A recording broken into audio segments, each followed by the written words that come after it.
siang, salam sejahtera bagi kita sekalian. Om Swastiastu, Namo Buddhaya, salam kebajikan. Puji dan syukur kehadirat Tuhan Yang Maha Esa, pada saat ini kita dapat melaksanakan ujian terbuka promosi doktor Promovenda A-Saifa B10320-018 dengan judul disertasi Praktek Budaya Pemeliharaan Kesehatan Keluarga Etnis Kaili pada Remaja Naboya di Kota Palu. Program studi ilmu sosial program doktor dimulai. Untuk itu kami menyambut seluruh tim pemuji memasuki ruangan sidang. Kami persilakan.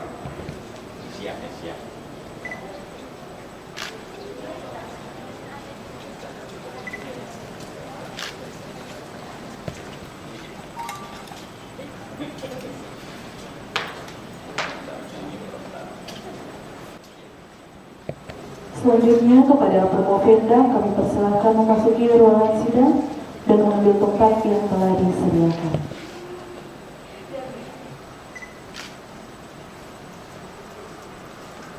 Ujian terbuka promosi doktor akan dipimpin oleh Direktur Pasca Sarjana Universitas Tadulako dengan hormat Bapak Profesor Dr. Insinyur Adam Malik MSc Ibu Asian Engineer.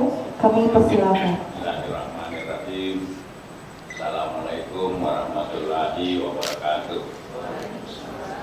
Selamat siang, salam sejahtera buat kita sekalian. Shalom, Om Swastiastu, Namo Buddhaya, salam kebajikan. Bapak Ibu hadirin sekalian yang saya muliakan, terutama tim penguji eksternal kita pada kesempatan ini saya ucapkan selamat datang kepada Profesor Ines Tantut Susanto, Escape, MCAP, SP, Kepkom, PhD yang telah tiba di Kota Palu, dan menurut beliau ini pertama kali dan mudah-mudahan nanti bisa sering-sering ke Kota Palu gitu. Bapak-bapak dan Ibu tim penguji, hadirin sekalian, keluarga, kerabat, mungkin kolega Promovenda, dengan memohon perlindungan, taufik dan hidayah Allah Tuhan Yang Maha Kuasa, saya buka sidang promosi doktor atas nama calon Andi Saifah. Sebelum kami melanjutkan acara ini, saya mempersilahkan promotor saudari Promovenda untuk membacakan pertanggungjawaban akademik dari Promovenda. Silakan Prof. Nuti. Baik, terima kasih. Assalamualaikum warahmatullahi wabarakatuh. Yang saya hormati Bapak pimpinan sidang, Bapak Profesor Dr. Insinyur Adam Malik MSc Ibu Asian Engineering. Mohon izin, saya akan membacakan pernyataan pendahuluan Ketua Tim Promotor. Bismillahirrahmanirrahim. Assalamualaikum warahmatullahi wabarakatuh. Pimpinan sidang dan tim penyangga yang kami hormati, kami tim promotor Saudari Andi Saifah yang terdiri dari Profesor Dr. Nur Rahman MSc sebagai Ketua, Dr. Andi Munir SPOT, MKes, PITS, MH sebagai anggota, dan Ibu Dr. Sitera Ahsan MSc sebagai anggota. Menyampaikan ucapan terima kasih, izinkan kami terlebih dahulu menyampaikan pesan kami kepada Saudari Promovenda. Saudari Promovenda, sebentar lagi saudara akan mempertahankan disertasi yang saudara telah kerjakan. Sudah cukup kami tim promotor membimbing saudari menyelesaikan disertasi sejak seminar, usulan penelitian, ujian naskah disertasi, dan sekarang saatnya sidang promosi doktor. Kami berharap saudari dapat mempresentasikan disertasi saudari dengan baik kepada sidang yang terhormat, juga kepada hadirin para tamu undangan. Presentasi ini sebagai pertanggungjawaban akademik saudari Promovenda dan kami sebagai tim promotor. Kami juga berharap saudari dapat mempertahankan disertasi ini dengan baik sebagai karya ilmiah yang dapat saudara banggakan dan pertanggungjawabkan baik secara keilmuan maupun guna laksana pada kehidupan di kemudian hari. Pimpinan dan anggota sidang promosi yang terhormat, Promopenda lahir di Bone 4 April 1932. Orang tua Mayor Purnawirawan Andi Umar Akas almarhum dan Haja Andi Mono, suami Haji Ramli Sarula SMM. Jenjang pendidikan mulai dari SD Negeri 2 Majede, Kota Tampone, tamat tahun 1994, melanjutkan ke SMP Negeri 4 Kota Tampone, lulus tahun 1997, melanjutkan ke SMA Negeri 1 Pangkep, lulus tahun 1990, melanjutkan ke Akper Depkes Bantai, Makassar, lulus tahun 1993, melanjutkan S1 Perawatan UNHAS, selesai tahun 2022, profesi S1 NAS di UNHAS, selesai tahun 2003, tahun 2003, kemudian melanjutkan ke S2 Magister Keperawatan Universitas Indonesia, selesai tahun 2011, kemudian dilanjutkan dengan NERS Spesialis Perawatan Komunitas, tamat tahun 2012, kemudian tahun 2020 melanjutkan ke jenjang Pramdoktor Ilmu Sosial Antropologi pada program Pasca Sarjana Universitas Tadulako. Promopenda tercatat sebagai dosen program studi D3 Keperawatan Fakultas Kedokteran Universitas Tadulako. Selanjutnya kami serahkan saudari Promopenda kepada sidang terbuka Senat Universitas. Berkenaan dengan promosi doktor untuk diuji, kami akan menerima segala keputusan dalam sidang yang terhormat ini atas performa akademik Promopenda serta kelayakan Promopenda mendapat gelar akademik tertinggi di Universitas Tadulako. Terima kasih. Demikian, sekali lagi kami mengucapkan terima kasih kepada pimpinan sidang dan seluruh anggota sidang yang terhormat. Terima kasih juga kami sampaikan kepada Rektor dan Ketua Senat Universitas Tadulako yang telah menunjuk dan mempercayai kami sebagai tim promotor saudari Andi Saifah. Wassalamualaikum warahmatullahi wabarakatuh. Waalaikumsalam. Terima kasih Bapak Profesor Dr. Nurdin Rahman, MSc, MKes, selaku promotor, tapi setelah ini sudah bertindak selaku penguji lagi, Prof. Baiklah Ibu, Bapak hadirin sekalian yang saya muliakan, atas permohonan saudari, maka pada hari ini saudari akan mengikuti ujian promosi doktor dengan judul Penelitian Praktik Budaya Pemeliharaan Kesehatan Keluarga Etnis Kaili pada Remaja Naboya di Kota Palu. Untuk itu kami persilakan saudara sekretaris untuk membacakan surat keputusan berkaitan dengan keabsahan ujian promosi. Silakan Pak Dr. Herman. Keputusan Direktur Pascasarjana Universitas Tadulako nomor 2583 garing UN 28.4 garing KM garing 2024 tentang penetapan panitia ujian terbuka disertasi mahasiswa program studi ilmu sosial program doktor Pascasarjana Universitas Tadulako. Direktur Pascasarjana Universitas Tadulako membaca usulan koordinator prodi ilmu sosial tentang penyelenggaraan dan komposisi tim pelaksana ujian terbuka disertasi promosi doktoral, menimbang dan seterusnya, mengingat dan seterusnya, memutuskan menetapkan: pertama, mahasiswa peserta ujian disertasi di bawah ini: nama Andi Saifah, stambuk B103-18019, program studi ilmu sosial program doktor, judul penelitian praktik budaya pemeliharaan kesehatan keluarga etnis Kaili pada remaja Naboya di Kota Palu. Panitia pelaksana: 1. Profesor Dr. Insinyur Adam Malik, MSc, AIPU Asian Engineering. Ketua Dr. Ahmad Herman, MSc, Sekretaris Profesor Nurse Tantut Susanto, SKEP, MKEP, SPKEPCOM, PhD, penguji eksternal. Dr. Antimas Cundra, MSc, penguji internal. Profesor Dr. Nurdin Rahman, MSc, MKes, promotor. Dr.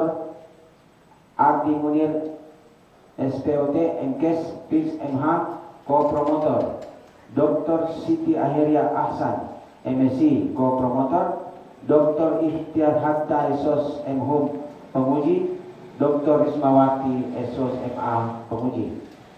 Kedua, konsekuensi pembiayaan yang diperlukan atas diterbitkannya keputusan ini dialokasikan melalui sistem perhitungan pembayaran remunerasi sesuai dengan ketentuan peraturan perundang-undangan yang berlaku. Ketiga, keputusan ini berlaku terhitung mulai tanggal ditetapkan dengan ketentuan apabila di kemudian hari ternyata terdapat kekeliruan di dalamnya akan diadakan perbaikan sebagaimana mestinya.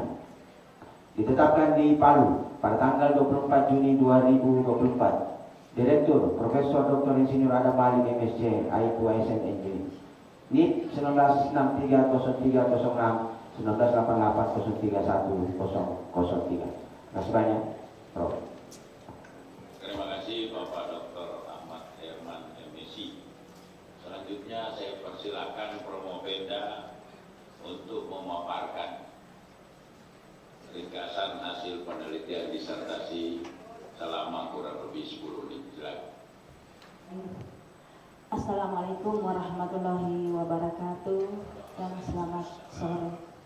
Yang kami hormati Bapak tim penguji sidang yang amat terpelajar Profesor Dr. Adam Malik, yang kami hormati yang amat terpelajar penguji eksternal Bapak Profesor Tantut Susanto, SPKEPCOM, PhD, yang kami hormati promotor yang amat terpelajar Bapak Profesor Nurdin, MSI, yang kami hormati penguji internal yang terpelajar Ibu Dr. Andimas Cundra, yang kami hormati yang terpelajar Ibu Dr. Rismawati, yang kami hormati Sekretaris Tim Penguji Bapak yang terpelajar Bapak Dr. Ahmad Herman, yang kami hormati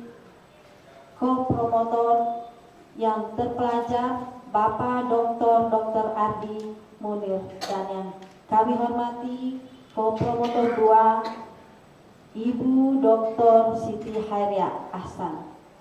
Terima kasih atas kesempatan yang diberikan kepada kami. Baiklah, kami akan memaparkan hasil penelitian singkat kami yang berjudul Praktik Budaya Pemeliharaan Kesehatan Keluarga Etnis Kaili pada Remaja Nagoya.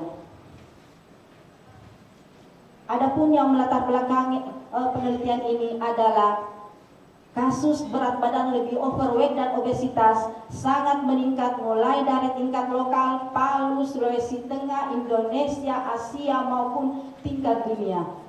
Bahkan Indonesia, data terbaru daripada WHO yang dilaunching kemarin Maret 2024 mengatakan bahwa remaja yang mengalami obesitas peningkatannya cukup signifikan dari 340 juta sampai 390 juta, dan Indonesia diprediksi menjadi urutan keempat mengalami obesitas overweight pada remaja pada tahun 2030. Ini merupakan warning bagi kita semua, dan pada World Obesity Day malah dicanangkan untuk yang remaja dan generasi muda untuk melakukan perubahan atas kasus ini. Selanjutnya, pada preliminary studi kami menemukan bahwa khususnya di Kelurahan Duyu itu terjadi paradoks Nagoya dikaitkan secara kultur. Adanya pertentangan antara etik dan etik, di mana masyarakat masih persepsi positif terlalu tinggi yang menggambarkan kesejahteraan sosial bahwa terjadi seorang Nagoya. Tapi sebaliknya pada konsep etik itu menjadi resiko kesehatan. Sehingga kami dapat merumuskan masalah ingin mengungkap bagaimana praktik budaya pemeliharaan kesehatan keluarga pada etnis Kaili pada remaja Nagoya di Kota Palu. Sehingga ada beberapa pertanyaan penelitian yang akan kami ungkap. Bagaimana persepsi konsep sehat sakit menurut keluarga etnis Kaili? Bagaimana persepsi konsep gemuk Nagoya menurut etnis Kaili, keluarga etnis Kaili? Bagaimana praktik perawatan kesehatan keluarga etnis Kaili? Bagaimana praktik diet keluarga etnis Kaili? Adapun manfaat penelitian diharapkan tentunya bermanfaat pada pengembangan kontribusi ilmu pengetahuan khususnya di bidang antropologi kesehatan dan transkultural nursing, dan pada Kemenkes merupakan masukan untuk pengendalian program berat badan lebih pada remaja khususnya. Adapun metode penelitian yang kami lakukan, jenis penelitian ini adalah kualitatif dengan pendekatan etnografi. Objek dan subjek penelitian objeknya adalah bagaimana keluarga praktek budaya dalam pemeliharaan kesehatan Nagoya, dan subjeknya adalah orang tua daripada objek Nagoya ini. Adapun cara pengambilan sampelnya secara purposive sampling dengan snowball. Subjek yang kami dapatkan adalah 7 informan kunci, 2 informan pendukung, 2 informan kunci, 7 informan utama, 2 informan pendukung. Pengumpulan data yang kami lakukan adalah wawancara mendalam, observasi, ditambah pemeriksaan fisik maupun pemeriksaan darah sederhana. Analisis data yang kami gunakan adalah menggunakan analisis threshold. Adapun lokasi penelitian kami adalah di Kelurahan Duyu. Kenapa memilih ke sana? Karena di sana adalah salah satu wilayah kerja puskesmas yang cukup tinggi overweight dan obesitasnya pada kelompok remaja. Kenapa Kelurahan Duyu? Karena Kelurahan Duyu merupakan kelompok terbanyak daripada kecamatan tetangga, dan untuk etnisitas Kailinya masih cukup tinggi, masih di atas 60%. Karakteristik keluarga sebagian pada umumnya adalah berekonomi penghasilan di bawah UMP Kota Palu. Adapun hasil utama yang kami temukan dari temuan penelitian persepsi sehat. Nah, dari pendapat persepsi daripada keluarga etnis Kaili bahwa sehat itu adalah nabelo, nasehampu, di mana tidak ada keluhan gangguan fisik, tidak ada panas pusing, merasa bugar, berkeringat, bekerja, beraktivitas dengan baik, tidur baik, dan nafsu makan baik. Kemudian ditandai dari cara menilai bagaimana anak sehat. Anak kuat makan, banyak makan, porsi makan meningkat, tidak ada pantangan, fisik kuat. Anak dapat beraktivitas seperti bermain, belajar ke sekolah, membantu orang tua, tidak terdapat keluhan penyakit, dan tidur pulas dan gembira. Persepsi sakit sebaliknya, lawan daripada persepsi sehat. Di sini ada beberapa karakteristik yang ditemukan bahwa anak Nagoya itu jarang sakit. Saya buktikan dengan di rapor memang absensinya sangat sedikit untuk kategori sakit. Jenis sakit yang sering dialami adalah demam, sakit perut, sakit kepala, bersin-bersin, sakit ulu hati. Frekuensi sakit rata-rata 2-3 hari.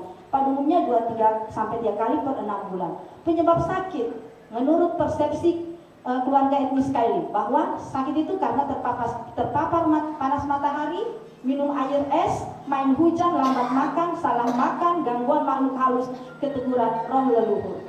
Kemudian persepsi Nagoya sendiri, persepsi positif bahwa Nagoya itu sehat, bagus dipandang, gambaran pengasuhan anak baik dan bangga. Dibuktikan ketika wawancara, orang tuanya sangat bangga menceritakan dan bangga memperlihatkan foto anaknya waktu masih kecil. Kemudian penyebab Nagoya, minum air es, mengkonsumsi utakelo, kuat tidur, keturunan, ramuan herbal, air minum susu, riwayat minum susu formula tanpa ASI. Kemudian persepsi Nagoya terhadap dampak kegemukan, hanya menyampaikan bahwa Naboya itu lambat bergerak, kesulitan dalam pemilihan pakaian, susah cari baju atau celana, gampang sakit tapi tidak tahu sakit apa. Tetapi peneliti melakukan karena secara teori bahwa Naboya itu beresiko mengalami PTM, penyakit tidak menular atau gangguan metabolik, misalnya kolesterol tinggi. Ternyata diperiksa ditemukan 3 orang yang nilai kolesterol tinggi, 5 orang yang memiliki asam urat tinggi, dan prestasi akademik pada umumnya biasa-biasa saja. Kemudian untuk praktik diet, praktik perawatan kesehatan, dari praktek kultural peneliti menemukan ada untuk mencegah makhluk halus, mencegah sakit, pakai gelang kancing supaya tidak mencret, supaya tidak diare. Di bawah ayunan kalau masih balita ada Al-Quran, ada pisau untuk mencegah makhluk halus yang mengganggu. Kemudian ini umbi karyango untuk mencegah roh halus, untuk mengganggu orang jahat. Dan ternyata setelah saya main cell survey, ditemukan di beberapa rumah penduduk itu ada tanam karyango dan ada di rawa-rawa cukup banyak tumbuh di sana. Sedangkan upaya kuratifnya menggunakan daun kelor, daun kulalo atau daun jarak, umbi karyango, daun cocor bebek, serta menggunakan ramuan herbal. Kemudian upaya kuratif yang lain ada mantra untuk sakit perut. Peneliti sempat dikasih mantra tersebut. Ini nanti boleh di-share ini mantranya, dan ini menurut saya suatu temuan untuk mantra khusus etnis Kaili. Banyak dari suku lain ada mantra, tapi ini etnis Kaili. Kemudian etnomedicine yang lainnya ketika penyakitnya tidak bisa disembuhkan oleh medis adalah menggunakan ritual adat dengan nama Mantali, ritual Mantali. Sehingga peneliti mencoba membuat skema, ada 4 skema yang ditemukan ketika alur pengobatan pada etnis Kaili yang sebagian besar pertama menggunakan tradisional orang pintar. Nanti yang tahap ketiga baru ke pelayanan medis modern.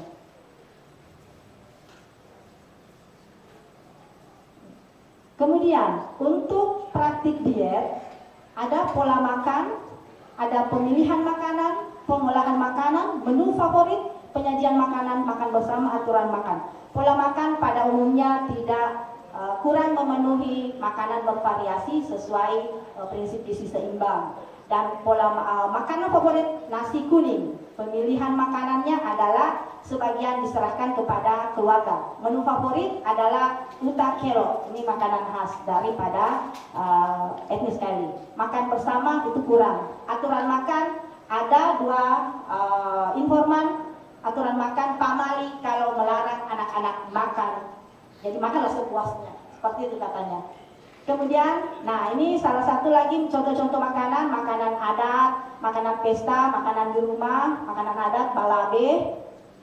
Kemudian, nah salah satu pengolahan makanan yang makanan favorit kelor. Nah, sehingga ketika peneliti mengobservasi, menemukan hampir setiap saya ke rumah informan itu mengambil daun kelor, mengerjakan, memetik, menyiapkan, memasak. Bahkan di sepanjang jalan di kompleks-kompleks di Kota Palu itu selalu sudah disediakan uta kelor dan sudah menjadi kuliner khas Kota Palu, khususnya di Kaili. Nah, ini cara pengolahnya dari mulai santan, memasak, dan ternyata memang menjadi ciri khas makanan bersantan ini. Setiap rumah pasti ada kelapa atau tempurung kelapa, dan salah satu artefak khas daripada, karena dia tidak mau menggunakan santan yang dibeli, harus santan asli.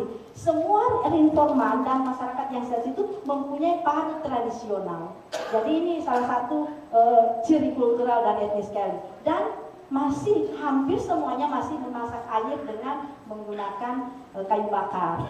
Nah, ini penyajian makanannya rata-rata ditaruh di atas kompor. Setelah itu anak makan di depan TV. Nah, untuk makan bersama hanya satu keluarga yang cenderung selalu makan bersama. Karena ini untuk supaya bagi rata makannya, dan untuk ada nilai moral di dalamnya supaya mereka selalu saling mengingat ketika nanti suatu waktu berpisah. Dan untuk aktivitas istirahat, nah cukup sebenarnya, cuma waktu tidurnya di luar sekolah, nah itu tidur jam 9 pagi baru bangun, dan rata-rata tempat tidurnya melantai sehingga kapan saja mau tidur tidur, karena memang salah satu persepsi anak sehat adalah kuat tidur. Ini waktu kami wawancara, sehingga Promopenda menyimpulkan dari 7 temuan inti bahwa keluarga etnis Gel itu mempersepsikan sehat sebagai kondisi anak yang sejahtera fisik, dapat bergerak secara dinamis, pola makan yang baik, sedangkan sakit dipersepsikan berlawanan. Konsep sehat, anak ketika tidak mampu beraktivitas secara dinamis, pola makan terganggu, dan mempunyai keluhan fisik, baik dengan penyebab secara naturalistik maupun personalistik. Keluarga etnis Kaili dalam konstruksi realitas sosialnya memandang image Naboya sebagai anak yang sehat, gambaran kesejahteraan keluarga, merupakan gengsi sosial, dan terdapatnya miskonsepsi daripada penyebab dan dampak lanjut dari Naboya. Meskipun sebagian masyarakat sudah mengalami perubahan persepsi ke arah pengetahuan kesehatan yang lebih baik, tapi masih rendah. Dan saran khususnya ditujukan kepada wilayah kerja Puskesmas Sarulana untuk mengaktifkan kembali perawat komunitas dengan anangga gizi untuk memberi edukasi karena adanya miskonsepsi yang perlu kita luruskan daripada keluarga itu sekali. Dan Dinas Kesehatan Kota mudah-mudahan penelitian ini bisa menjadi kontribusi dalam pengendalian berat badan lebih, karena UNICEF mengatakan Indonesia itu tidak komitmen dengan yang sudah disepakati di dunia. Kemudian untuk penelitian selanjutnya adalah mendalami kembali kajian ritual adat Mantale sebagai upaya penyembuhan pengobatan, mengembangkan etnomedicine menjadi pengobatan lebih modern, khususnya tadi Karyango, dan meneliti tingkat pengetahuan sikap dan perilaku masyarakat pada populasi yang lebih banyak terkait temuan penelitian dengan penelitian kuantitatif. Jadi kualitatif ditingkatkan kuantitatif. Dan petugas kesehatan maupun akademisi kesehatan seyogianya berinovasi membuat media sebagai literasi kesehatan dengan menambahkan unsur budaya etnis Kaili sebagai pengetahuan kompetensi budaya untuk salah satunya aplikasi transkultural nursing. Insya Allah ini salah satu yang teori ini menginspirasi adalah di dunia teori keperawatan transkultural nursing. Salah satu perawat yang seorang antropolog, sehingga karena saya sudah masuk di dunia antropolog, jadi saya harus komitmen konsen dengan mengembangkan ilmu ini. Semoga insya Allah bisa menjadi the next lineager in Indonesia. Terima kasih, demikian apa yang kami sampaikan. Mohon maaf. Assalamualaikum warahmatullahi wabarakatuh. Saya kembalikan kepada Bapak Ketua Tim Sidang. Selanjutnya saya persilakan kepada penguji eksternal kita pada kesempatan ini, Bapak Profesor Ners Tutut Tantut Susanto, SKF, MKF, SKSP, FKOM, PhD. Silakan, Prof. Terima kasih, Prof. Assalamualaikum warahmatullahi wabarakatuh. Selamat sore, salam sejahtera untuk semuanya. Saya hormati Ketua Penguji Sialan, kemudian Bapak Sekretaris Penguji, Bapak Ibu anggota penguji, Bapak Ibu promotor dan co-promotor, serta Promopenda yang sedang berbahagia pada siang hari ini. Semoga berbahagia ya, Pak.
Kira-kira kalau berdasarkan kajian budaya yang sifatnya diversity kan lumayan ya, antara etik dan etiknya diverse-nya ada, tapi kita kan inginnya melihat konsep secara universality di dalam suatu budaya yang sifatnya universal dan diverse.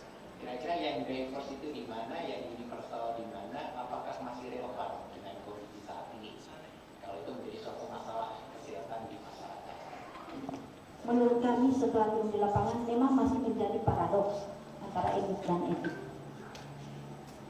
Kenapa?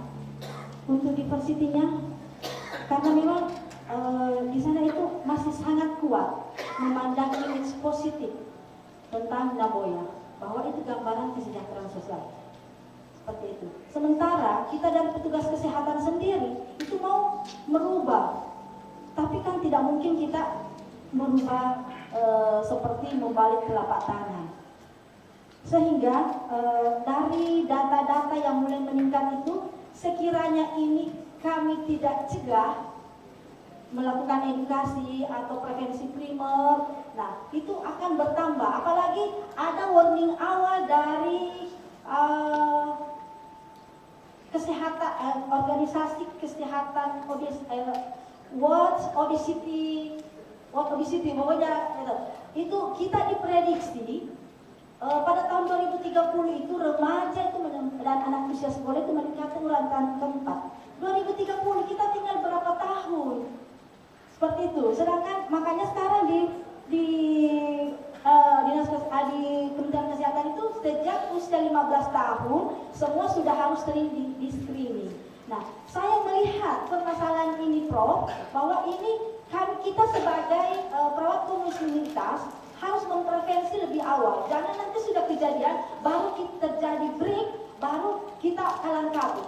Sehingga nilai moral kami sebagai perawat komunitas dan dosen itu sebaiknya mencegah lebih awal. Memang berat nanti saya ke depan, tapi insya Allah saya akan berjuang tetap memperhatikan, mengendalikan. Sebenarnya banyak program-program pemerintah. Tetapi sekali lagi UNICEF mengatakan bahwa Indonesia itu tidak konsekuen dengan apa yang sudah disepakati di tingkat global. Seperti itu Pak Prof. Secara universal, di situ karena sudah terakulturasi sebenarnya, karena ini Kelurahan Duyu ini, lokusnya ini sudah di dalam kota Palu, tetapi di wilayah situ memang masih cenderung banyak suku Kaili dan mereka masih satu kerabatan di sana. Seperti itu. Jadi diversity-nya itu ya tidak terlalu apa ya istilahnya, tidak terlalu jauh rentangnya. Universalnya yang lebih banyak sebenarnya karena sudah, dan memang di sana ternyata setelah gali dari puskesmas memang mereka belum memprioritaskan, dan dinas kesehatan pun belum ada satu program. Dia masih fokus dengan stunting. Katanya nanti tahun depan, mudah-mudahan tahun ini benar. Seperti itu Prof. Dari diversity maupun university daripada kultural etnis kali. Ya, sudah kecil ya Bu ya. Iya. Untuk kondisi mungkin hanya satu lokus tertentu saja. Enggak juga Prof, karena saya mencoba membandingkan ke tanya-tanya ke daerah sebelah yang memang masih etnis Kaili, itu masih kuat persepsi positifnya terhadap Nagoya tersebut, sehingga mereka punya jangan sampai anaknya kurus gitu, karena ada mereka lebih malu kalau anaknya kurus daripada Nagoya. Ada istilah najis bahasa Kailinya itu kurus. Iya. Sudah mulai sih, makanya kami akan masuk di sini Prof. Akan lebih baik nanti kalau sudah mulai ada ya berubah persepsinya. Berarti kan apa ya Bu ya, secara sistem kan kalau kita lihat keluarga kan sebagai suatu sistem. Ya. Kalau di keperawatan keluarga itu suatu sistem, dia sejajar dengan sistem yang ada di masyarakat, apa itu sistem pendidikan, sistem ekonomi, dia sebagai suatu sistem bagaimana penempatan dan sebagainya supaya dia kesannya menjadi suatu universalitas. Ada suatu konteks yang sangat-sangat diverse yang akan diterima, apakah bisa diterima atau tidak. Karena kalau melihat beberapa teori yang Bu Andi pakai yang terkait dengan rekayasa sosial, kemudian emosional atau menggerakkan psikologis sehingga saat awal bisa diterima, itu mungkin pembenarannya di sana. Meskipun secara problematik di kesehatan itu menjadi masalah di kemudian hari. ya, mungkin perlu diperjelas ya terkait dengan emit dan etik ya. Ya. Baik, mungkin yang kedua terkait dengan keluarga ya masuk sebagai kajiannya, karena kan pasiennya perawat bisa keluarga juga ya. Kalau dilihat di sini kan kira-kira bagaimana keluarga itu bisa menjalankan si perawatannya ya. Karena kan diharapkan kan kalau dari programnya pemerintah ISPK yang Ibu sampaikan di naskah ini kan keluarga juga harusnya ikut involved di dalamnya. Sementara kalau dilihat dari kajian culture selama ini di suku ini involvementnya sangat rendah sekali karena permasalahannya cukup banyak. Kira-kira bagaimana sistem keluarga ini dipertahankan dan bagaimana transkultural mungkin ya Bu memandang keluarga sebagai sistem ini bisa kita ubah sehingga dia menjadi mandiri di bidang kesehatannya.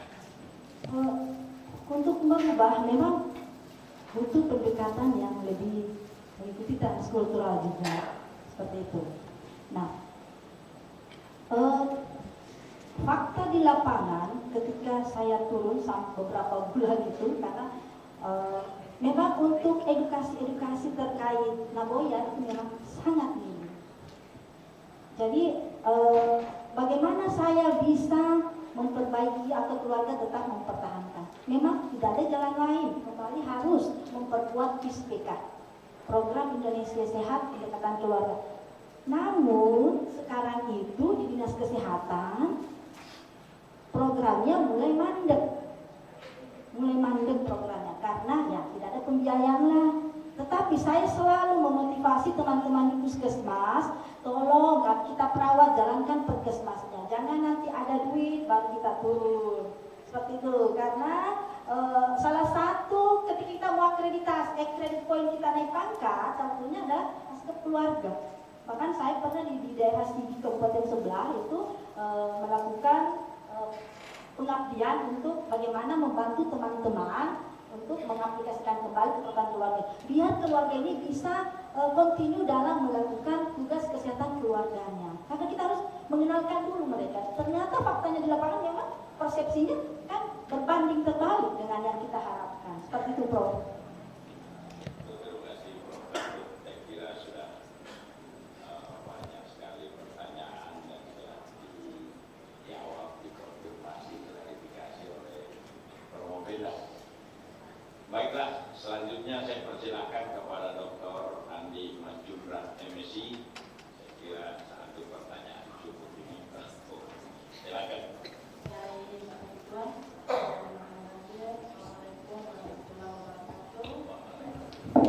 Tadi kita sudah banyak menggunakan tentang pertanyaan-pertanyaan dari Prof. Maka saya mau mencoba ya, juga memberikan satu pertanyaan katanya. Seperti ya, kalau kita berbicara Nabaya ini, Nagoya ini, tentunya kalau kita melihat di lingkungan kita ya,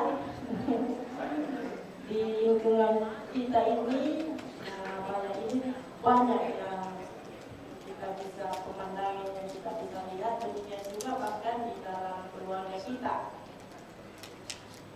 Nah, sedikit pemahaman tentang Nabaya ini. Nagoya ini adalah terjadinya bobot badan yang berlebihan. Ya. Nah itu dari tradisi yang ada baik di tempat lain, utamanya di Einstein ini, yang sangat memprihatinkan itu adalah dengan pemahaman ya masyarakat bahwa sesuai dengan budaya yang ada bahwa Nagoya ini adalah sesuatu hal yang biasa saja, bahkan dianggap sebagai suatu yang membanggakan karena dia anaknya besar di sana menganggap bahwa punya kemampuan untuk memberikan asupan makan ya bukan gizi kepada anak-anaknya. Nah, padahal Nagoya sendiri itu yang saya pahami adalah merupakan suatu orang yang sedang bom waktu sebenarnya, karena dia mengandung sebenarnya penyakit. Nah, yang saya mau tanyakan kepada Pendus adalah kaitan nilai lokal Nagoya ini dengan struktur sosial masyarakat Kaili. Seperti apa itu? Silakan. Terima kasih Ibu Dr. Andi Mas Cundra. Seperti yang Ibu tadi katakan, kan waktu iya. Makanya kami istilahnya etnografi kritis ke sana, karena itu merupakan suatu bom waktu. Itu merupakan salah satu alasan kami kenapa pilih Nagoya. Oke Ibu, bagaimana nilai lokal di sana dengan struktur masyarakatnya? Nilai lokal itu memang mereka saling mensupport ketika Nagoyanya itu, karena struktur sosial khususnya dari ekonomi itu mereka masih biasa-biasa saja. Seperti tadi yang saya sampaikan, khususnya itu informan, penghasilannya itu masih di bawah UMK, rata-rata 1,5 sampai 2,5, sementara UMK kita 3,1 sedikit seperti itu Ibu. Jadi struktur sosialnya itu cukup tadi masalah pendidikan juga tidak ada yang terlalu yang menonjol, misalnya ada yang berpendidikan tinggi, bahkan ya rata-rata SMP, SMA, padahal di sana kota. Nah, tapi kekerabatan mereka cukup kuat, dan di situ saya tanya, oh iya Bu, kami di sini sekampung ini sepupu-sepupu semua seperti itu. Makanya saya turun itu cukup enak, karena ketika makan tadi pakai snowball cepat, karena ini keluarganya ini ada di sana Ibu, mereka satu kampung itu cukup akrab. Jadi struktur sosialnya di sana cukup, kekerabatannya cukup bagus seperti itu Ibu. Sehingga itu tadi Nagoya ini saya anggap ya nilai juga itu karena saling mensupport. Bahkan ketika menurut Pak RT, Ketua RW, bahwa kalau ada yang ditegur, misalnya kenapa itu anak muda dusun itu kan kurus. Nah, Bapak ini akhirnya enggan bergabung ketika ada kegiatan-kegiatan kemasyarakatan seperti itu.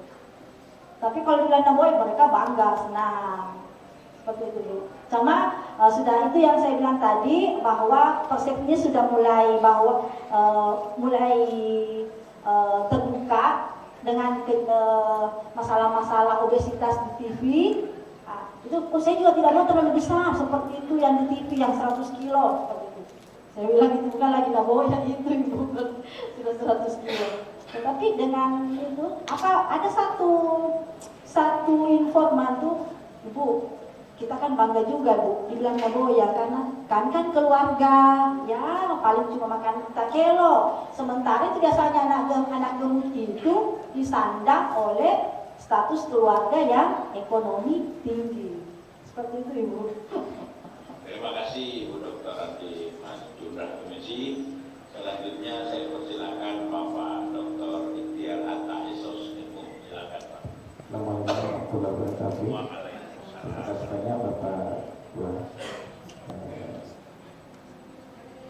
Yang saya hormati Bapak Ketua Komisi dan seluruh ketua yang hadir pada kesempatan ini, dan terutama kepada Promopeda yang hari ini tentu sangat berbahagia karena sudah memasuki tahapan yang dinanti-nantikan dalam rangkaian bermahasiswa di master. Baik, tadi sudah sangat menarik sebenarnya apa yang disampaikan oleh Prof. Tatu dalam mencoba men-trigger potensi-potensi apa yang ada di dalam skripsinya Ibu Adi Saifah dan sejauh perjalanan mengikuti sebagai penguji mengikuti perkembangan naskah dan kemudian argumen-argumen dalam presentasi bermopeda, saya melihat semakin kesini semakin solid itu argumen-argumen, dan ini tentu sangat menggembirakan. Terlebih kemudian ini menjadi satu aset saya sebagai orang yang berkecimpung di dunia antropologi, menjadi satu aset yang tersendiri tentu ke depan, karena Ibu Adi mau berdiri di dua kaki gitu. Ya, kalau antropologi selama ini sangat pure ilmu ini, tapi dengan adanya kajian seperti ini, itu kemudian menarik antropologi ke dalam ranah yang lebih aplikatif atau antropologi terapan, saya kira seperti itu ya. Nah, menyambung apa yang disampaikan oleh Prof. Tatu tadi, ada hal yang menarik. Satu juga Prof ya, pertanyaan. Ya, saya mengajukan satu kali saya ajukan di dalamnya dulu.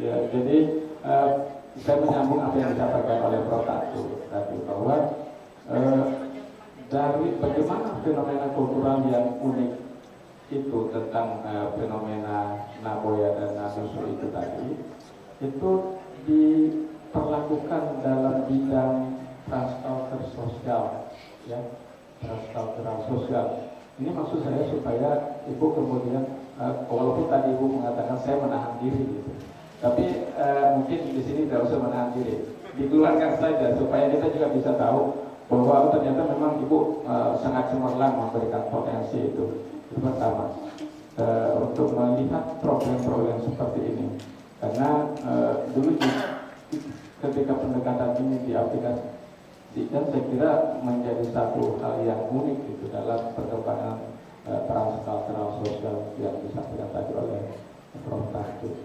Kemudian yang kedua, seperti apa novelty yang Ibu dapatkan sejauh ini dalam perkembangan kajian yang sudah dilakukan selama sekian waktu. Sekiranya itu saja, saya silakan untuk dikomentari. Bagaimana transkultural sosial? Kebetulan Pak, kami praktisi juga, jadi ketika sebenarnya yang saya greget kemarin sebenarnya itu sudah pengen mengintervensi dalam hal edukasi, perbaikan konsepsi, khususnya tadi penyebab dan dampak daripada Nagoya itu. Jadi itu sudah RTL kami nanti setelah ini akan melakukan pembinaan keluarga. Ada namanya Suan Keperawatan Keluarga Pak. Dari kajian-kajian ini kami ada kerjasama dengan Puskesmas untuk melakukan pembinaan keluarga, karena kebetulan Kementerian Kesehatan itu punya program namanya Program Indonesia Sehat Pendekatan Keluarga. Sementara di SDGs itu nomor 3 itu harus penurunan penyakit tidak menular. Nah, salah satu faktor resiko utama penyakit tidak menular adalah Nagoya yang obesitas, sehingga kami sebagai praktisi juga dengan akademisi itu akan masuk melalui praktisi pembinaan perawatan keluarga Pak. Tapi tentunya kami bekerja sama dengan orang Puskesmas karena mereka punya wilayah seperti itu. Kecuali kalau memang full pengabdian, dan kami sudah sepakat dengan Pak RT sebenarnya. Ibu nanti bagaimana caranya itu siapa? Bahkan dengan adat-adat Mantalinya ini sudah siap mereka mengantar kami, karena saya dengan Pak Ibu Risma, Pak Ijar, Bu, Pak, kayaknya ini bagus kita lanjutkan ini Mantali, karena saya lihat di artikel-artikel khususnya untuk budaya Kaili yang ada hubungannya antropologi kesehatan itu belum ada digali tentang Mantali-Mantali. Ada Mantali tapi hanya sebatas yang preventifnya, yang ketika masih dalam kandungan. Nah, yang belum ada digali yang mungkin saya belum temukan adalah yang terkait pengobatannya ini. Seperti itu, Pak. Jadi kami sudah punya rencana plan action itu untuk melanjutkan pembinaan asuhan keperawatan keluarga, dan yang pasti untuk asuhan keperawatan kelompok di sekolah, Pak, kami mendapat dana DIPA untuk pengabdian masyarakat, sosialisasi tentang gizi seimbang yang berbasis kearifan lokal. Seperti itu, Pak. Itu salah satu sudah bukti nyata untuk melanjutkan. Kemudian novelty, terkait novelty, menurut saya, Pak, novelty saya itu yang pertama adalah di metodologinya. Karena selama ini yang saya baca di beberapa artikel, kalau etnografi itu memang sebatas menggali makna, nilai-nilai, kepercayaan. Nah, sementara saya menggabungkan antara pemeriksaan fisik dengan pemeriksaan fisik dan pemeriksaan darah. Jadi ketika informan mengatakan jarang sakit,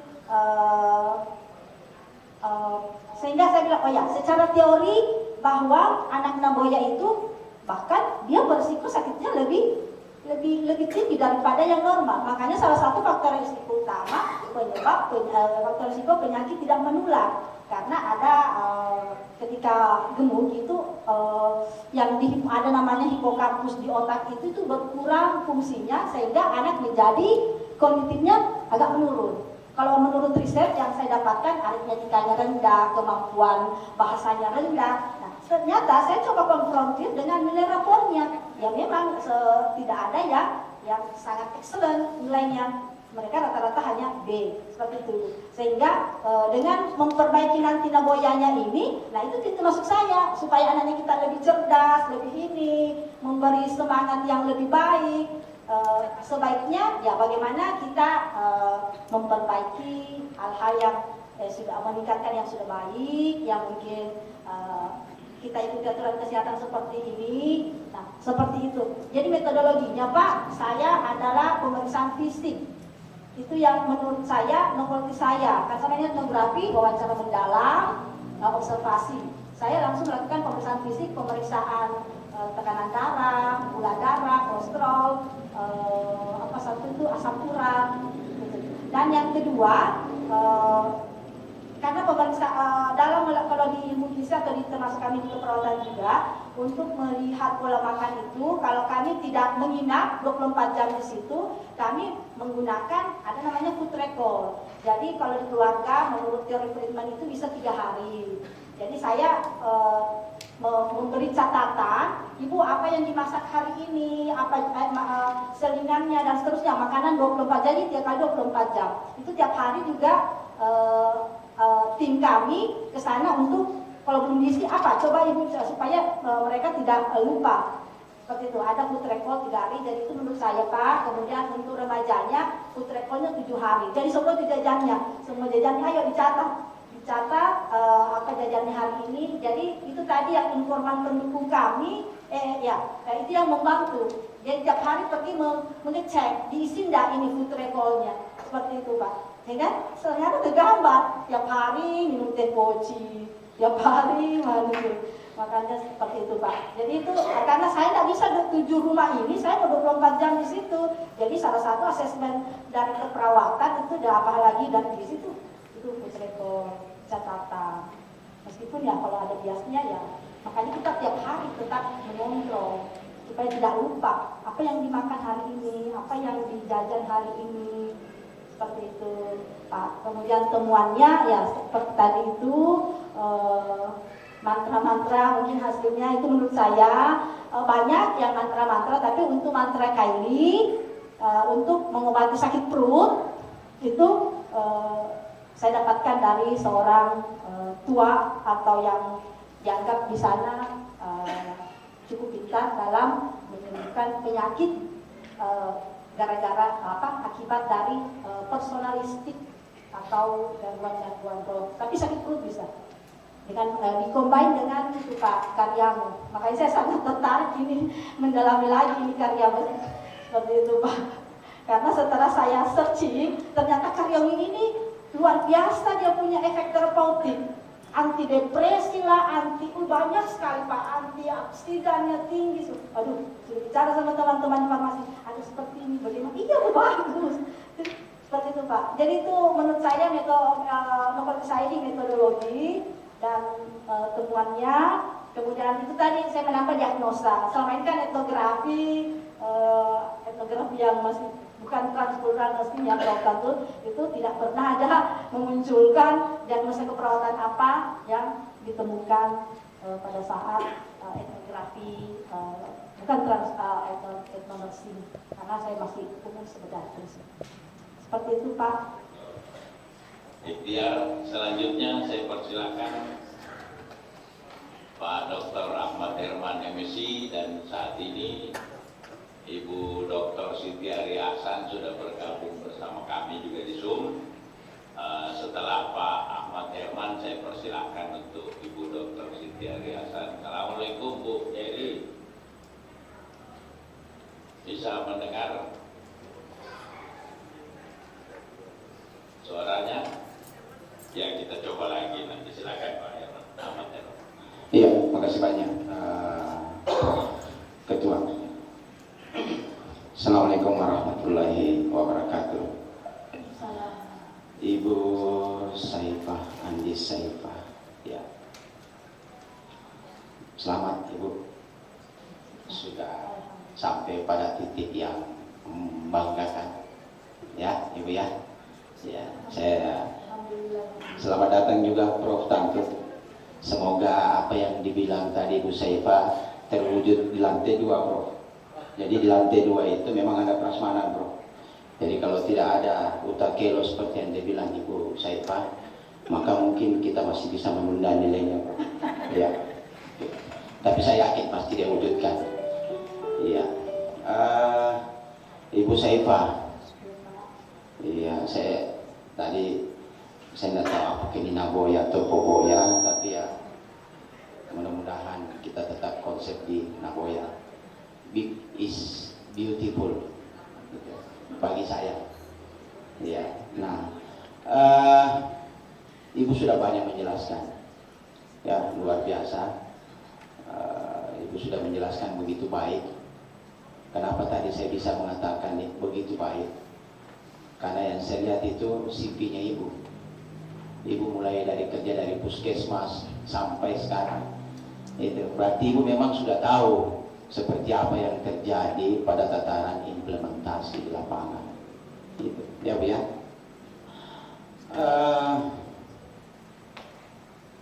Konstruksi sosial yang Ibu pakai juga di dalam teori ini sudah sangat bagus. Tapi saya tidak butuh penjelasan Ibu banyak-banyak. Itu. Saya hanya mau minta sama Ibu. Ya, kalau tadi mulai dari Pak Prof, Ibu Tunda, Pak Ikhtiar itu sudah banyak bertanya dan Ibu banyak menjelaskan. Saya mungkin satu pertanyaan saja Bu, tapi tolong gambarkan sama saya Bu. Tapi saya tidak butuh penjelasan Bu. Ibu hanya menggambarkan 3 kata terhadap disertasi Ibu. Jadi saya tidak mau Ibu menjelaskan Pak gini-gini, tidak. Tapi Ibu harus bisa mendefinisikan 3 kata. Jadi saya hanya butuh 3 kata Bu terhadap disertasi Bu. Jadi sehingga ketika orang membaca ini orang sudah bisa tahu. Silakan Bu. 3 kata. Jadi mohon maaf ya, Ibu tidak usah menjelaskan, tapi 3 kata yang saya butuh. Silakan. Pengendalian penyakit tidak menular. Itu 2 kata Bu. Saya butuh 3 kata Bu. Oh ya, sorry Pak. Preventif.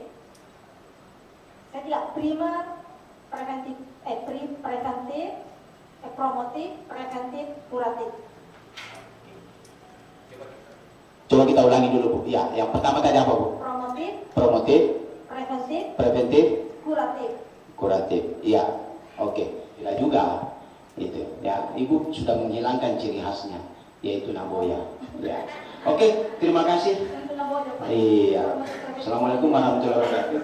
Mungkin tadi Pak Prof Ketua sedang ke kamar kecil. Untuk selanjutnya saya persilahkan mungkin Kakanda yang sementara berada di ruang Zoom, Ibu Dr. Siti Hairian, silakan Kanda. Ya, oke. Saya persilakan pada Kanda Dokter, silakan. Terima kasih Sekretaris Sidang. Assalamualaikum warahmatullahi wabarakatuh. Sebelumnya saya mohon maaf karena bersamaan dan bertepatan dengan menghadiri wisuda anak di Malang sehingga tidak sempat hadir. Baik yang kami hormati, yang amat terpelajar Bapak Profesor Dr. Insinyur Adam Malik MSc Ibu Engineer, hari ini yang berbahagia Promopenda Andi Saifah.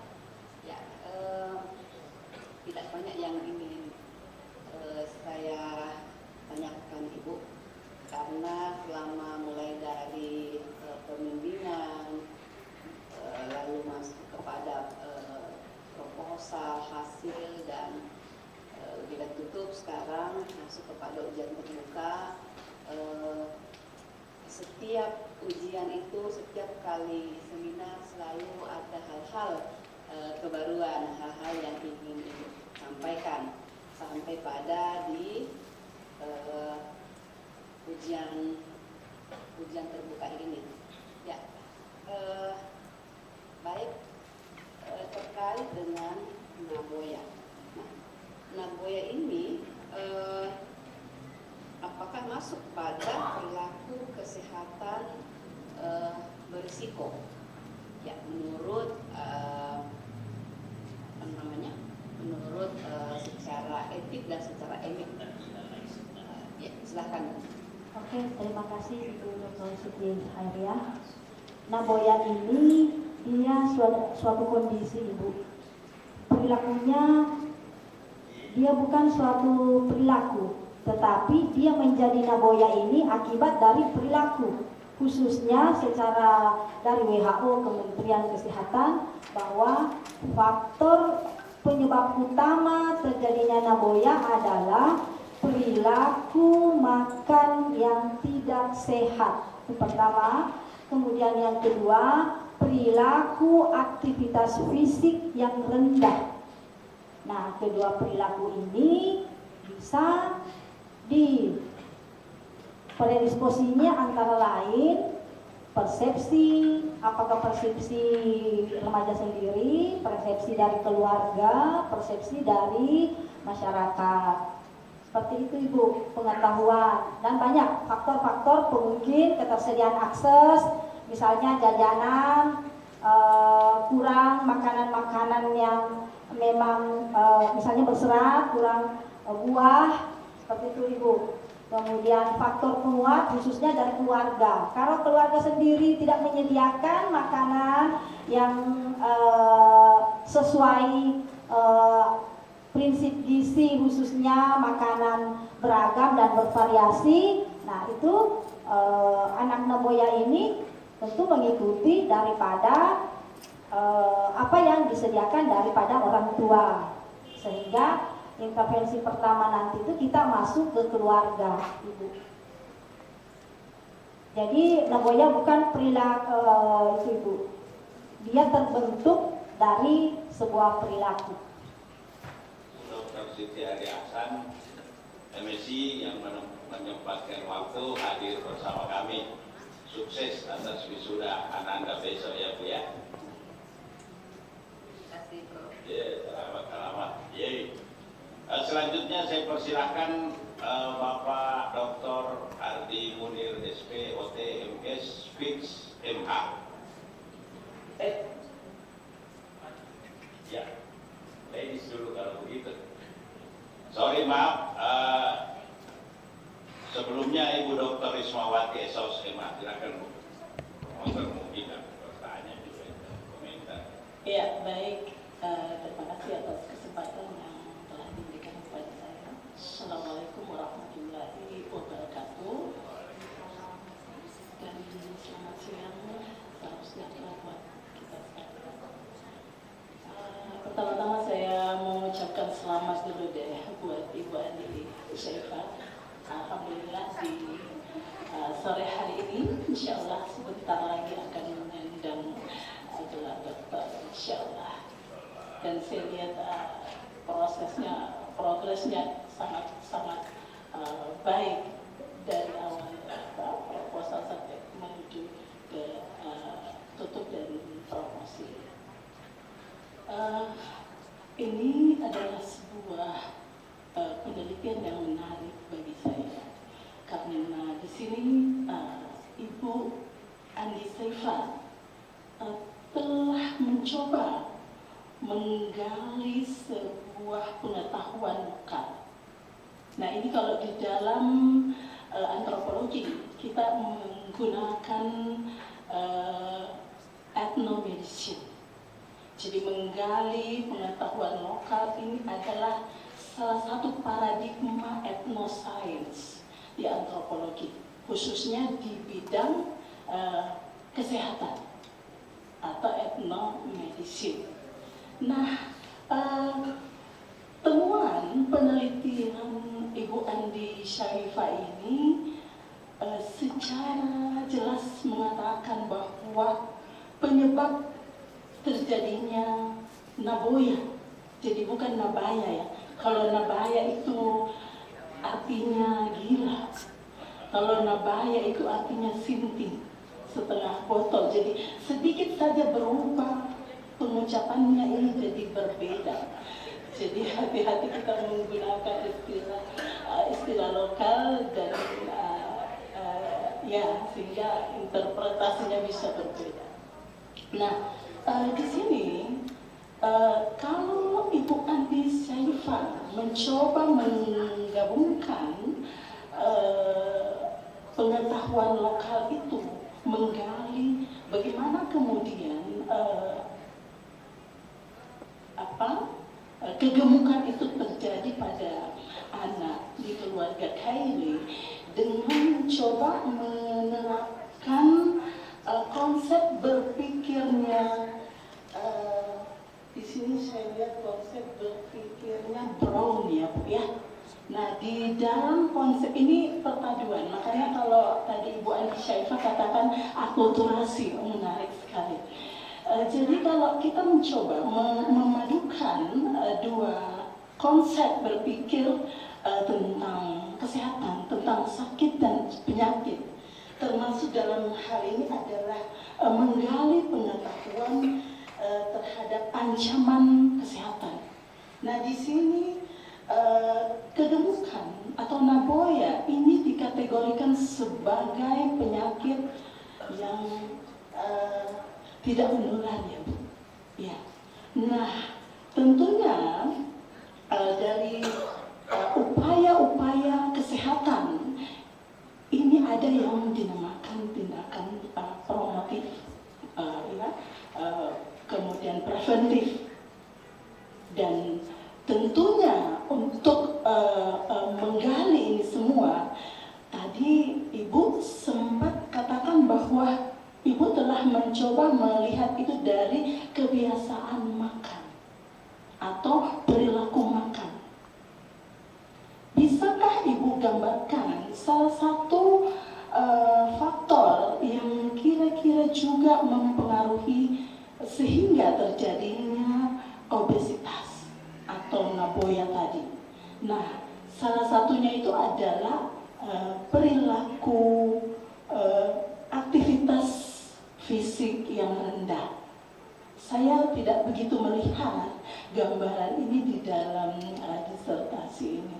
Bisa dikomentari Ibu, silakan. Pertanyaannya,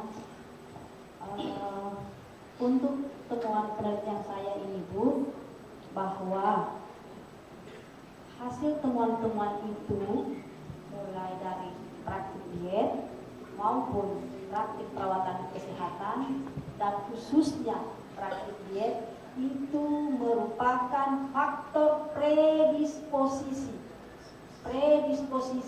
terjadinya naboya. Karena kegemukan overweight atau obesitas sebenarnya multifaktor. Ada genetik, ada lingkungan, ada budaya, ada dan sebagainya. Tetapi yang paling utama adalah faktor perilaku makan yang tidak sehat dan aktivitas fisik. Nah, kalau dari perilaku makan para naboya ini yang saya amati langsung maupun melalui food recall itu adalah, kalau saya menyimpulkan bahwa perilaku makan khususnya pemenuhan salah satu prinsip gizi seimbang, ada namanya makanan beragam. Kalau sekarang itu yang mau banyak disosialisasikan ada istilahnya isi piringku. Nah, isi piringku ini adalah kalau dibagi dua dulu, baru 2/3 karbohidratnya itu harus beragam, bukan hanya nasi. Kalau perlu ada ubinya, ada yang lainnya, pokoknya karbohidrat, jagung. Kemudian 1/3-nya itu adalah lauk pauk beragam. Kemudian 1/2-nya itu dibagi lagi 2/3, itu sayurnya yang 2/3. Sayur tentunya labu, kangkung dan seterusnya. 1/3-nya lagi adalah buah-buahan. Nah, ini yang saya mencoba Ibu membandingkan antara observasi baik langsung maupun food recall dengan konsep yang diterapkan oleh Kementerian Kesehatan. Itu yang masih belum terpenuhi secara maksimal. Kadang-kadang saya lihat makan itu kita kilo ada. Nah, kemudian itu duo atau tahu tempe kadang makanya food recall itu sangat tergambar ketidakberagaman makanan sesuai isi piring. Oke, nggak masalah itu dulu karena saya bisa menganalisis bahwa ini ada hubungannya juga dengan kondisi ekonomi keluarga. Tetapi sebenarnya di lingkungan lokus saya itu buah-buahan, pisang, pepaya itu cukup banyak di samping sampai rusak-rusak. Ibu, kenapa tidak dimakan itu? Ya, tidak suka anak-anak. Seperti itu Ibu. Jadi remajanya memang yang kurang suka dalam mengonsumsi buah maupun sayur yang sangat dianjurkan oleh Kementerian Kesehatan. Jadi itu Bu, perilaku makannya yang saya bisa katakan sebagai faktor etiologinya. Kenapa menjadi naboya itu predisposisinya. Kemudian yang kedua itu Bu, persepsi daripada keluarga bahwa naboya itu kan bagus, sejahtera, sehingga keluarga ketika dimotivasi misalnya untuk ya jangan naboya misalnya, nah itu kan agak berpikir dulu, berarti nanti anakku kurus, berarti sudah nanti dikatakan saya tidak sejahtera. Tetapi ada dua keluarga yang cukup termotivasi karena ada role model. Jadi saya lihat karena ada role model, ada saudaranya yang tentara, sehingga tentara itu kan pasti kita tahu badannya atletis, sehingga dia selalu menelpon adanya, jangan sampai kau makan banyak, jangan terlalu gemuk. Nah, itu saya lihat yang cukup mempengaruhi perilaku anak ini, dan orang tuanya juga sudah mulai, jadi itu juga role model. Nah, kemudian aktivitas fisik, Ibu saya ada di belakang yang tidak tergali dalam, tapi ada aktivitas fisik di belakang itu, karena kan kemarin di sini saya cukup praktik diet dengan perawatan kesehatan. Awalnya memang saya mau ambil semuanya, tapi kan kemarin sudah dibatasi saja di pemeliharaan kesehatan. Sebenarnya pemeliharaan kesehatan itu banyak sekali, ada 9 sebenarnya, tetapi saya membatasi di praktik diet dengan di perawatan kesehatan. Jadi aktivitas fisik ada yang cukup mempengaruhi, karena dari 7 naboya ini hanya 2 yang aktivitas fisiknya cukup cukup baik karena minimal kan 30 menit setiap hari harus yang teratur, terukur seperti itu.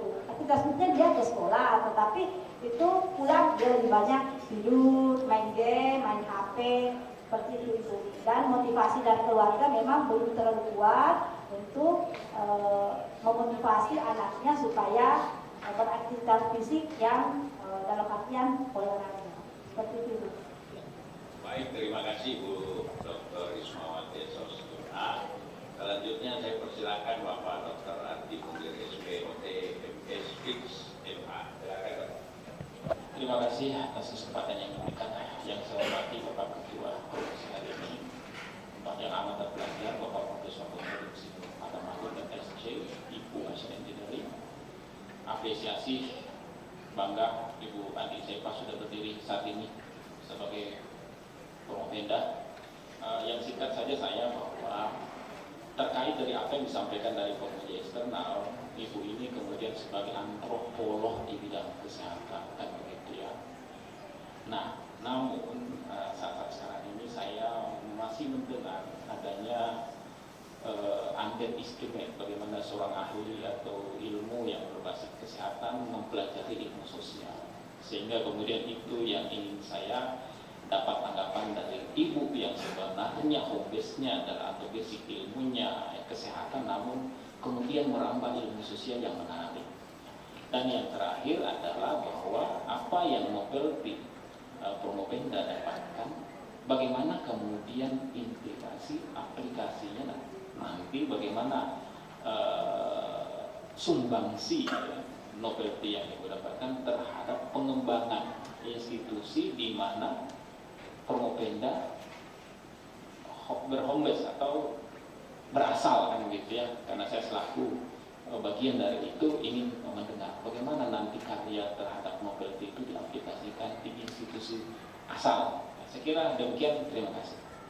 Dr. Adi, kebetulan Pak Dokter, kami perawat komunitas, artinya perawat yang banyak di lapangan, di masyarakat, sehingga ilmu antropologi ini terus terang awalnya itu saya agak-agak, betul tadi Bapak underestimate itu apa ini antropologi di awal.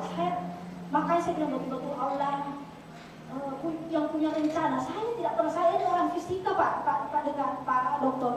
Setelah belajar ilmu sosial, stres saya setahun belajar ilmu sosial. Biar di dapur saya membaca apa gitu menurut Weber. Walah, biasanya saya belajar dengan rumus-rumus. Tapi dengan spesifikasi saya keperawatan komunitas dan memang terangkat pertama jadi perawat puskesmas.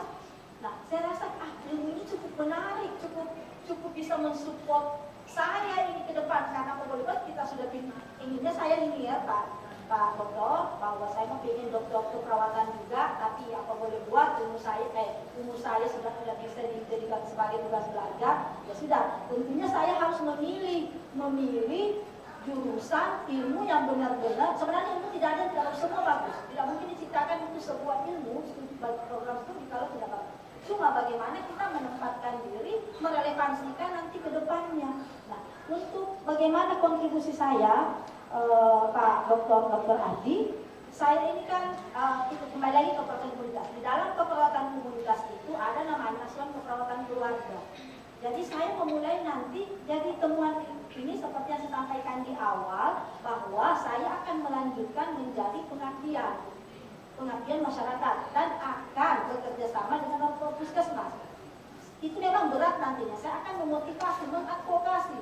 Makanya hasil saya ini saya diseminasi dulu sama mereka bahwa ada seperti ini. Nah, itu memang berat. Tetapi ilmu antropologi ini sangat-sangat kuat untuk orang keperawatan komunitas. Dan antropologi ini kalau kami kebetulan ada transkultural nursing, itu memang anaknya antropologi kesehatan. Nah, dan sebenarnya bukan cuma orang di komunitas, orang di rumah sakit pun antropologi ini semua kita bisa.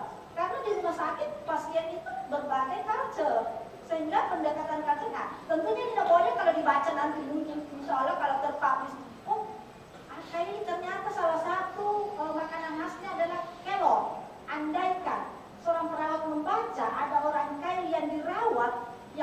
sakit gara-gara rindu kampung, mungkin diberikan dengan makanan kelor ini, dia akan menjadi penyembuh.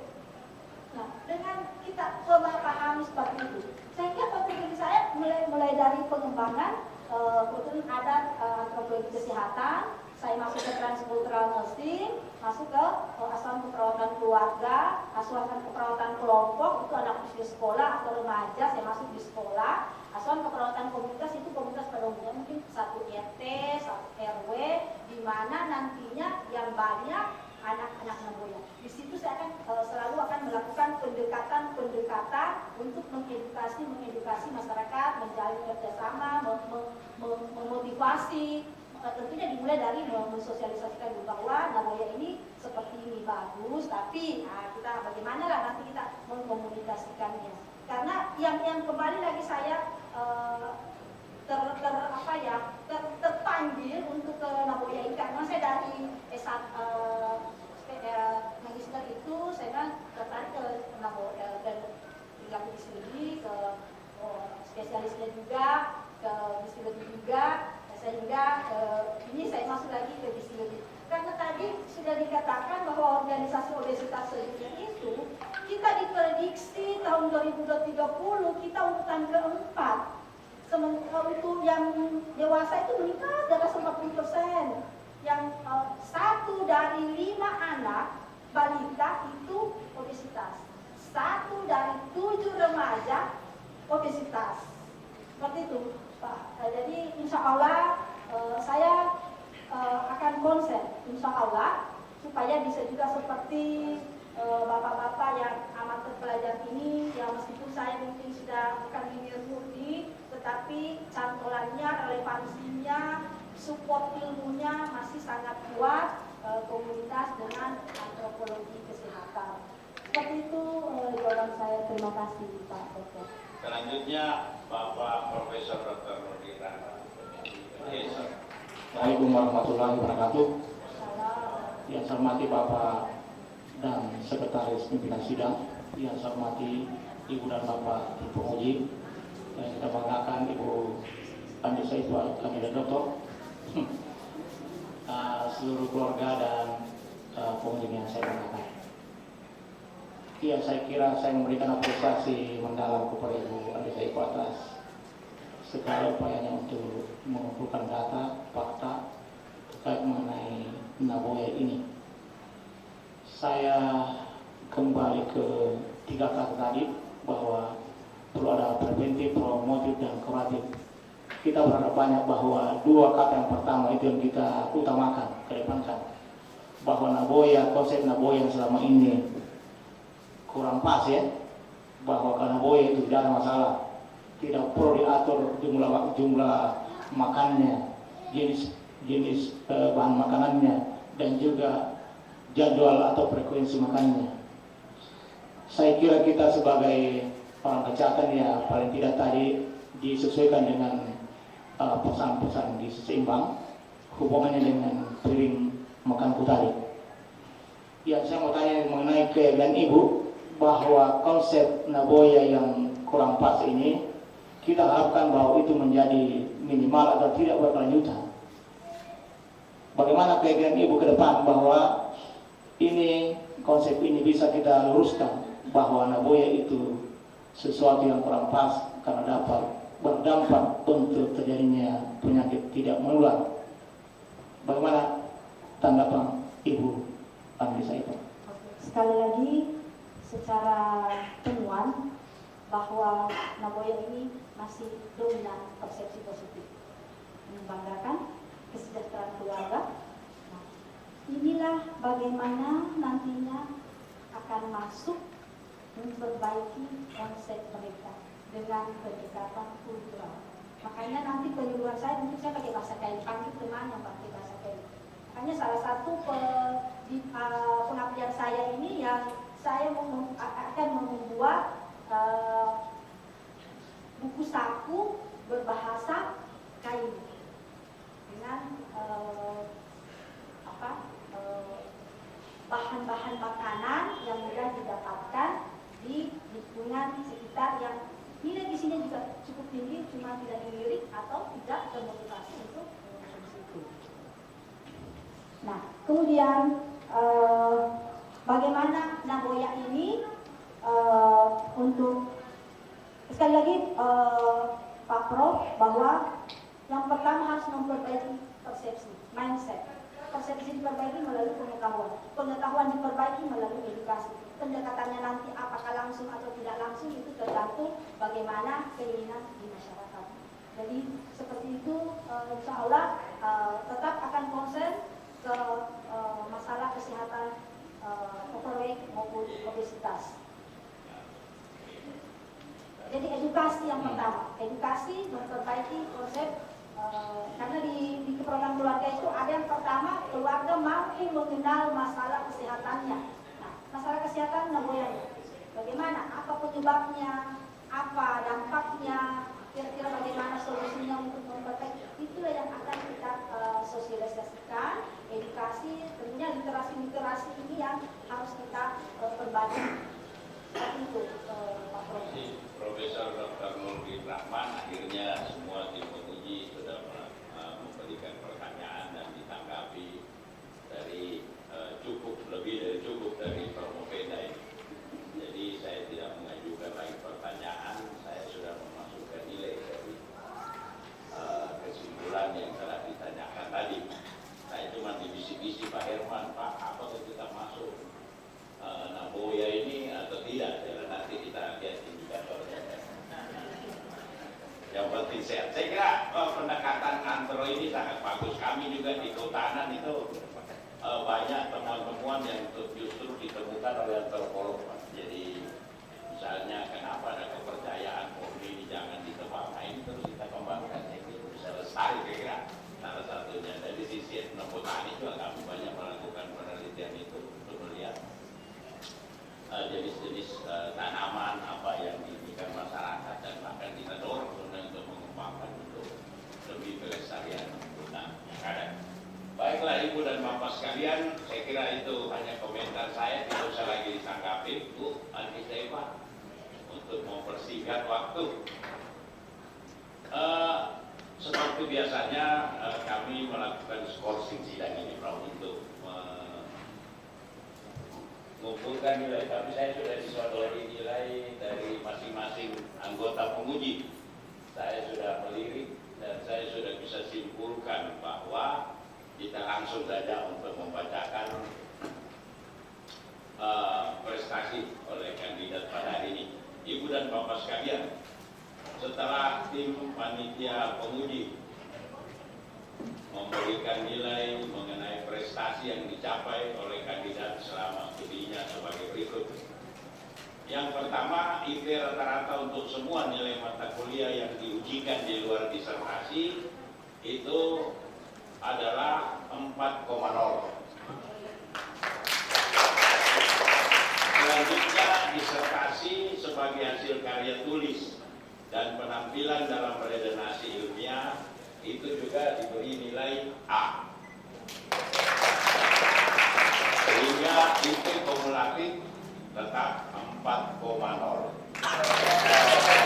Artinya ini adalah IP yang sempurna ini. Kalau bulatan tidak lonjong Pak, bulat. Dengan merata-ratakan hasil prestasi tersebut, kandidat memperoleh angka akhir kelulusannya sebagai doktor. Andi Saifah dinyatakan lulus dengan predikat yudisium. Seharusnya kalau masa studinya sampai 3 tahun ini sudah bisa ujian, tapi karena lewat 3 tahun sehingga yudisiumnya menjadi sangat memuaskan. Sebelum saya melakukan pelantikan, saya ingin tanya kepada Promopeda apakah setuju dengan hasil yang saya sudah bacakan tadi atau ada keberatan? Alhamdulillah, setuju Pak. Oh, kalau begitu silakan ke depan tanda tangan berita acara dulu.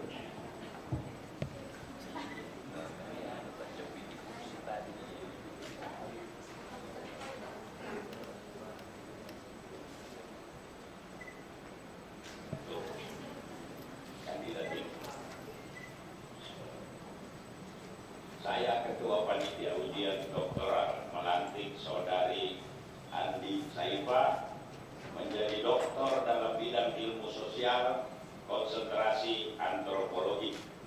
Semoga Allah menerima amalan saudari sebagai amalan jariah yang akan saudara abdikan bagi ilmu pengetahuan, dosa bangsa dan agama. Semoga saudari dapat mempertahankan integritas ilmu saudari sebagai dokter. Saya ucapkan selamat.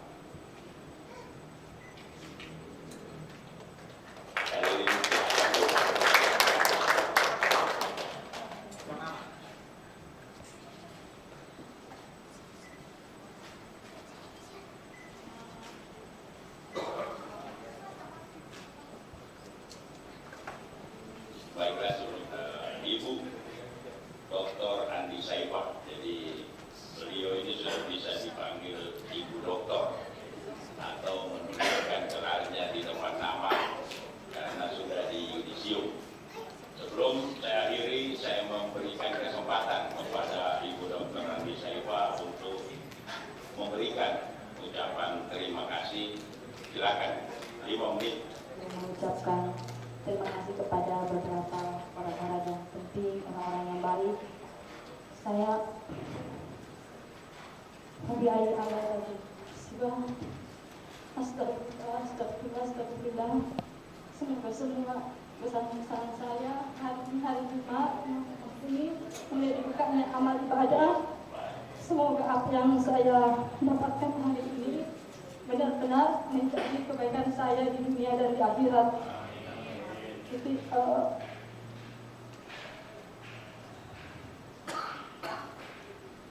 pertama-tama saya mengucapkan terima kasih yang setinggi-tingginya. Alhamdulillah. Bahkan yang setinggi-tingginya kepada Bapak Rektor Profesor Dr. Insinyur Amar yang memberi kesempatan untuk studi doktoral. Yang kedua, saya mengucapkan meskipun beliau tiada di sini, Bapak Profesor Dr. Insinyur Mahfud, karena beliau memberi kemudahan keringanan pemotongan biaya UKT kepada kami. Yang ketiga, kami mengucapkan terima kasih yang setinggi-tingginya kepada Bapak Direktur Pasca Profesor Dr. Insinyur Adam, pada Bapak Waris 1, Bapak Dr. Samsul Rizal Sulaiman, kepada Bapak Waris 3, Dr. Insinyur Sri Anjani Rasmani. Terima kasih kepada Bapak Profesor Nurdin Rahman yang begitu baik menerima saya ketika bimbingan, begitu dengan program saya yang dengan saya juga Dr. Adi, Ibu Dr. Siti Haria. Terima kasih Bu atas kebijakannya ketika saya agak-agak karena ada tugas yang lain dan yang banyak memberikan masukan tentang antropologi. Terima kasih kepada Bapak Dr. Fitrian Hatta, Ibu Dr. Risma, dan Bapak Dr. Ahmad Jerman. Terima kasih Pak masukan-masukan untuk ilmu sosialnya, tentang pencerahan ilmu sosialnya, dan penguji internal saya Ibu Dr. Adi Mas Cundra. Terima kasih Bu, dan teristimewa terima kasih atas kesempatannya Bapak Profesor Dr. Bapak Profesor Nustantut, PhD. Terima kasih Pak Prof. Mudah-mudahan saya bisa dibina, dibantu untuk pengembangan riset etnografi, dan Ketua LPPMP Bapak, kebetulan beliau sudah tidak bisa hadir, Profesor Pak Burhanuddin Sundu, Ibu Sekretaris. Terima kasih Bapak Ibu Kepala Pusat untuk pengembangan di LPMP, karena kebetulan kami diperbantukan di situ. Bu Dwi, terima kasih banyak Bu Dwi atas pengertiannya ketika laporan auditku lambat.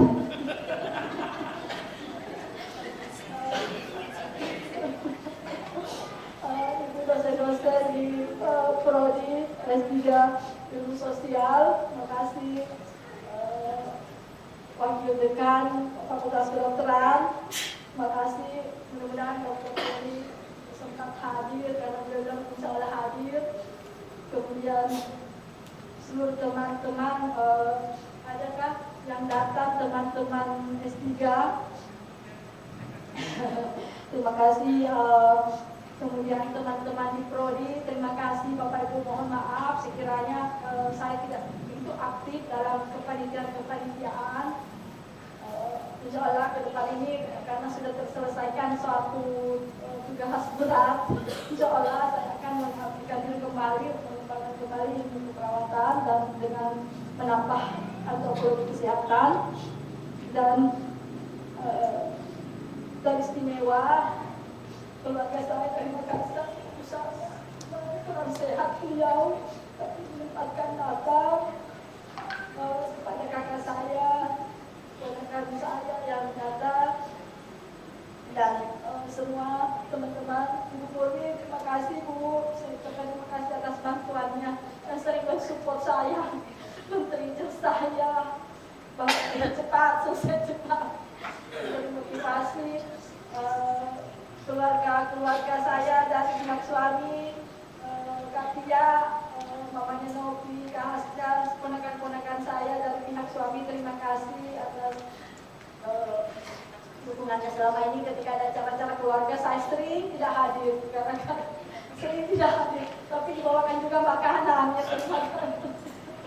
Kemudian mahasiswa saya mohon maaf ya, karena selama semester ini sepertinya saya tidak maksimal dalam, maaf Pak Prof, lebih 5 menit, saya mohon maaf, bukan maaf hari ini karena saya terus terang tidak begitu maksimal ya dalam melakukan PBM. Kemudian semua teman-teman dari Prodi, terima kasih kedatangannya.